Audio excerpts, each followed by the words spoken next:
David, if you're like most of us in the newsroom, you've been poring over the excerpts that we've been getting. What struck you the most?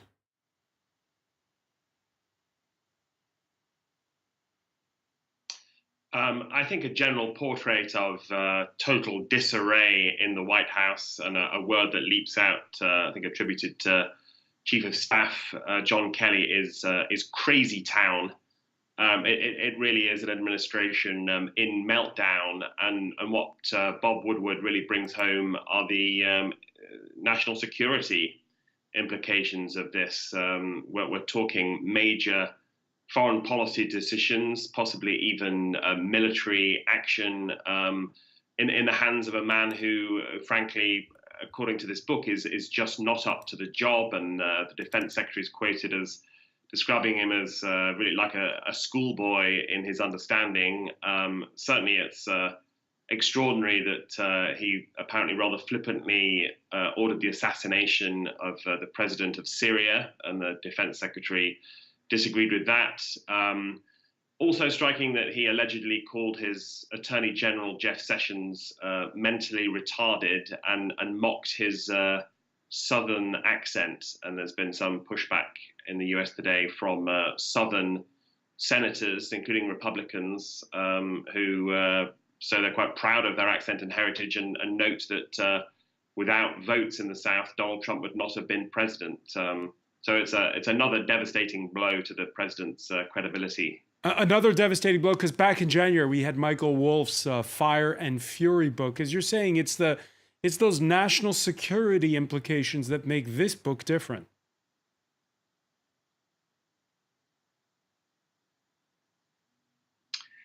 Yes, I think the two things about this. There is the national security aspect, and just very chillingly, this book reminds you that the nuclear codes are in the hands of a man who is allegedly utterly incompetent and prone to lashing out on instinct or due to personal slights. But I think what also sets this book apart is the author, Bob Woodward. As you noted, he was involved in reporting on Watergate, along with Carl Bernstein of the Washington Post, who did more than anyone else to bring down Richard Nixon, the only president ever to resign in US history, all chronicled famously in the movie All the President's Men, based on the book. He has much more credibility than either Michael Wolff, whose book came out in January, did have some sloppy mistakes, although actually most of it still rings true and is reinforced by this. It also has more credibility than Omarosa, a former White House aide, who also published a memoir very recently. And in fact, all three books tend to reinforce each other, along with daily reporting that we hear just about the atmosphere in the White House of mutual distrust, of insults, of backbiting, and of a man at its center who is an agent of chaos. Yeah, and Donald Trump has been reacting in his way with Twitter. He's put out a string of tweets late on Tuesday, some more this Wednesday, among them calling on Washington lawmakers to rethink the libel laws. And he also tweeted, almost everyone agrees that my administration has done more in less than 2 years than any other administration in the history of our country. I'm tough as hell on people, and if I weren't, nothing would get done. Also, I question everybody and everything, which is why I got elected! Exclamation point. Once again, David Smith, Trump loyalists will buy it.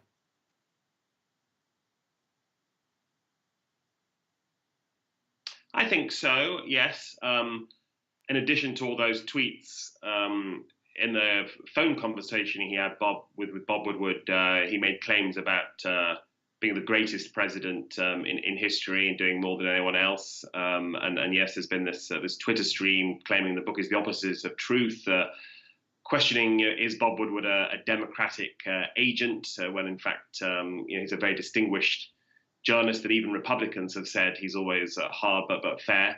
However, I think indeed, in terms of the country at large, yet again, as we seem to say every week, this will play along partisan lines, and Democrats, liberals, people in New York and Los Angeles and Washington will certainly seize on this book and use it as a cudgel against Trump and to criticize him. But frankly, in many of the Trump heartlands, the places that voted for him overwhelmingly, I think this will be regarded as a so-called Beltway story, as just something that people in Washington are talking about, all rather remote and not impacting on their everyday lives. And those that do take heed of it will indeed dismiss it as fake news and buy the president's argument on that one. So I don't see it as having much impact on Trump's core support. David Smith of The Guardian, many thanks for joining us.